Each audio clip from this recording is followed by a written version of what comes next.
آج ہم نام کے مسلمان رہے، گستاخی ماں، مرد ہے تو بھی نام کے، داڑھی شو کرنا، مسلمان عورتیں ہیں نام کے یہ سب غیروں کی نقل ہے۔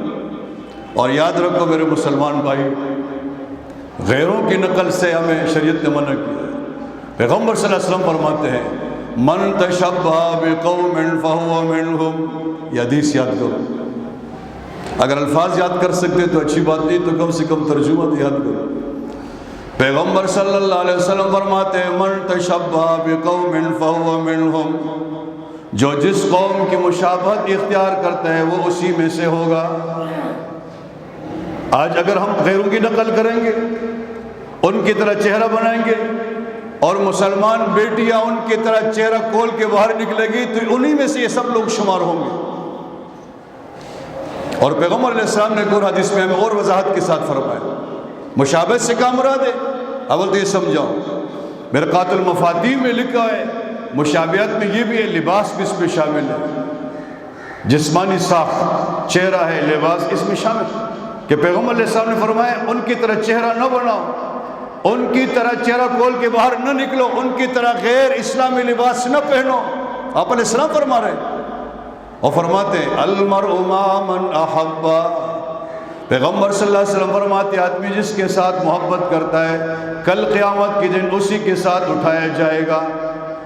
آج اگر ہم غیروں کے ساتھ محبت کریں گے، یہود و نصارہ ان کا طریقہ اختیار کریں گے، قیامت میں ہم انہی کے ساتھ اٹھائے جائیں۔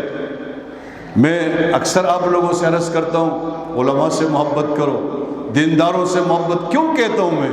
کیا ضرورت ہے مجھے بار بار؟ اس لیے کہ کل قیامت کی دن ہم ان کے ساتھ اٹھائے جائیں گے۔ صلاح سے محبت ہونی چاہیے۔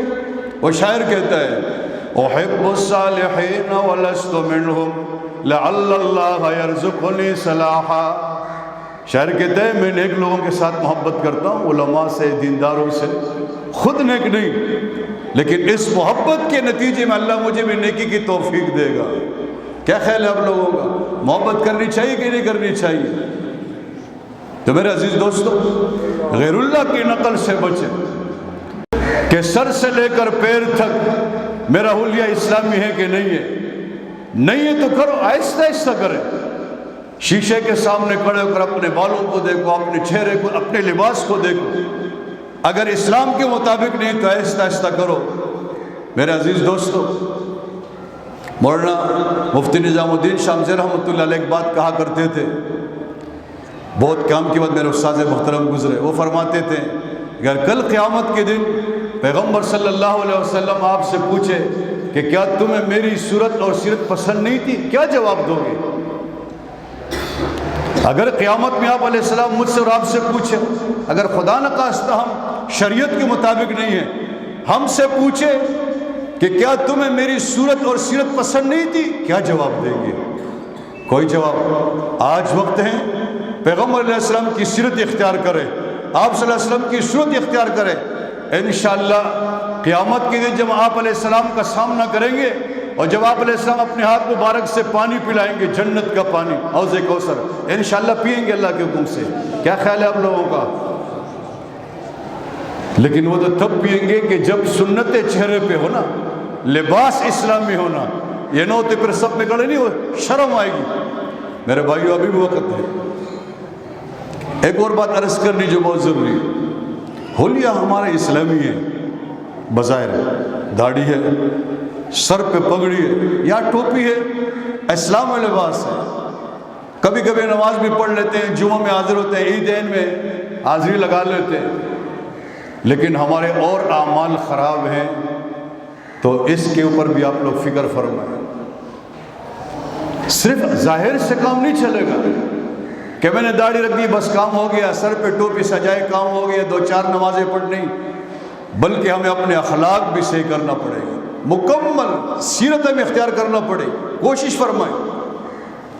اگر ایک آدمی ہے شلوار قمیص میں ملبوس ہے، داڑھی اس کی ہے، ٹوپی اس کی ہے بظاہر، لیکن اس کے سارے کام غیر مسلموں کے ہیں، تو اس مسلمان کو میں کیا مسلمان، اس کو تو میں مسلمان نہیں کہہ سکتا۔ وہ شاعر کہتے ہیں چومی گویم مسلمانم بلرزم، بہت پیارا شعر، چومی گویم مسلمانم بلرزم کہ دانم مشکلات لا الہ را، کہتے جب میں کہتا ہوں کہ میں مسلمان ہوں تو میں لرز جاتا ہوں، جسم ہل جاتا ہے، رونگٹے کھڑے ہو جاتے ہیں، مجھے پتا ہے کہ لا الہ الا اللہ کی مشکلات کیا ہے، شریعت پہ عمل کرنا پڑے گا، ایک ایک سنت پہ عمل کرنا پڑے گا، مشکل کام ہے لیکن یہ مجھے کرنا پڑے گا۔